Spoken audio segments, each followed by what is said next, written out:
ऊ कडिसक्यो बार ल ल happy new year happy new year okay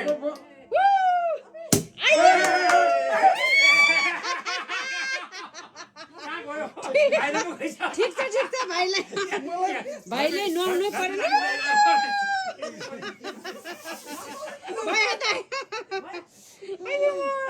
त्यहाँ राख्नु दाइको कलिलो हातले अब दाइको कलिलो हातले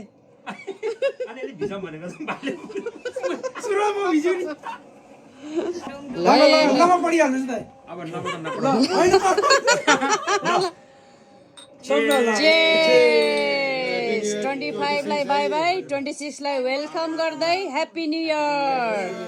सबैजनालाई है ह्याप्पी न्यू इयर दामी